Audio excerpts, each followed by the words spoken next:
Bismillah, alhamdulillahi wahdah, wassalatu wassalamu ala man la nabiyya ba'dah, amma ba'd.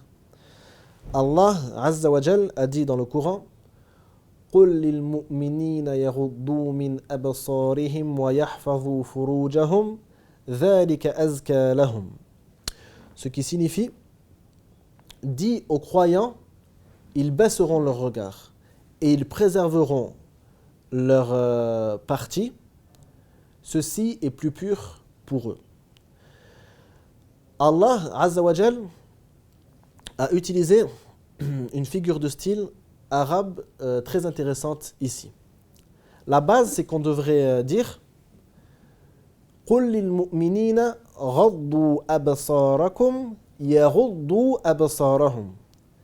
يَغُضُّوا أَبْصَارَهُم, dans la langue arabe, on appelle ça jawab al-talab. Donc c'est le résultat d'un ordre qui a précédé. Donc dans ce cas-là, dis aux croyants, baissez vos regards, ils baisseront leurs regards.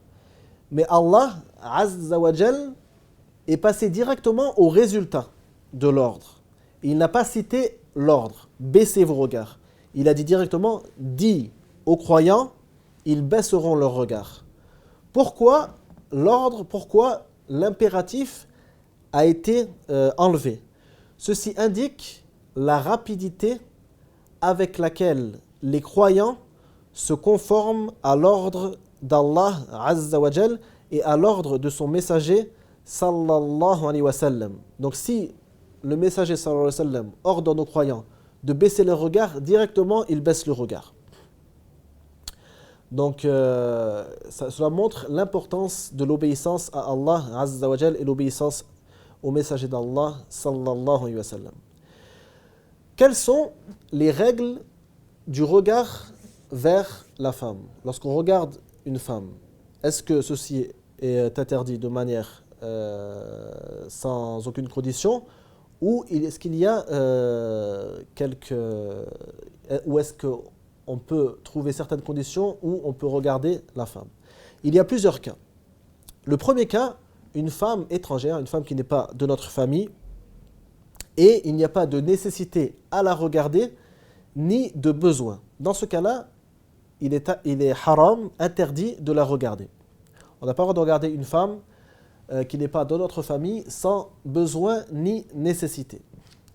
Si par contre, on a un besoin ou une nécessité de la regarder, par exemple si on est obligé de lui parler pour une raison ou pour une autre, par exemple pour acheter quelque chose, elle est dans un magasin, c'est elle la vendeuse, on veut lui acheter quelque chose, bien sûr on peut regarder vers son visage, ceci est autorisé tant que ce n'est pas par désir. Si c'est par désir, il convient de baisser le regard. Mais pour se faire comprendre et pour comprendre la personne, on regarde vers son visage tant qu'il y a un besoin et encore plus s'il y a une nécessité. Parmi les nécessités, par exemple, le fait de soigner une femme. Si on est obligé de soigner une femme, qu'il n'y a pas de femme pour la soigner, dans ce cas-là, on peut la regarder et regarder l'endroit de son corps qu'il est nécessaire de soigner. Mais cela ne doit pas dépasser ceci. Si la femme peut trouver une femme pour se soigner, elle doit le faire. Mais si il n'y en a pas, il n'y a aucun problème à cela et l'homme peut regarder ce qu'il est nécessaire de regarder. L'homme avec son épouse, l'homme peut regarder l'intégralité du corps de son épouse et il en est de même pour la femme et ceci est la parole la plus forte des savants. Les femmes de la famille, les femmes qui sont zawat al-maharim, par exemple la mère, la sœur, la tante, la demi-sœur, il est autorisé de regarder ces femmes sauf ce qu'il y a entre les genoux et le nombril. Ceci est interdit, sinon toutes les femmes zawat al-maharim, les femmes de la famille proche, il est autorisé, ainsi que la sœur par exemple, il est aussi autorisé de les regarder. Pour le témoignage, par exemple, un homme ou une femme voit une personne étrangère du sexe opposé tuer quelqu'un. Donc son témoignage va être demandé. Elle doit bien sûr prévenir les autorités afin que la personne ayant tué une autre personne réponde de ses actes. Dans ce cas-là, il est obligatoire de regarder afin de témoigner. Elle doit regarder le visage de l'assassin, le visage du tueur, du criminel, afin de pouvoir témoigner, de pouvoir dire oui, c'est bien celui-ci, etc. Il en est de même si, dans le cas contraire, si c'est une femme. Bien sûr, c'est plus rare, mais il en est de même. Le dernier cas, il s'agit de l'homme désirant se marier avec une femme.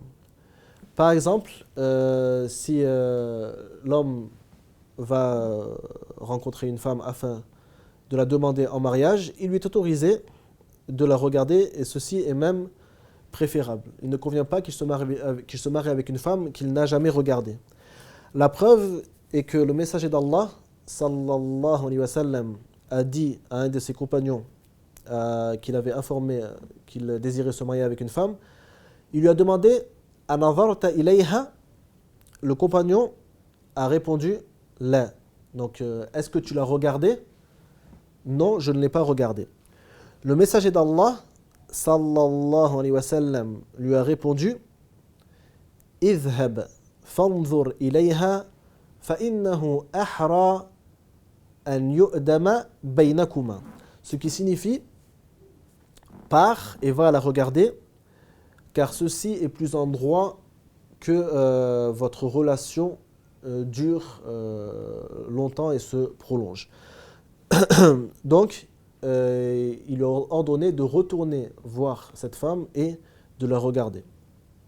Car le compagnon du messager d'Allah, sallallahu alayhi wa sallam, avait sûrement dû croire que, à cause du verset de Surat An-Nur qu'on a cité au début, qu'il lui était interdit de regarder cette femme, qu'il lui était obligé de baisser le regard. Donc le messager d'Allah, sallallahu alayhi wa sallam, l'a informé que ceci était sans problème et qu'il pouvait la regarder et qu'il n'y avait aucun mal, mais c'est même préférable. Wallahu a'lam. Allahumma salli wa sallim ala nabiyyina Muhammad.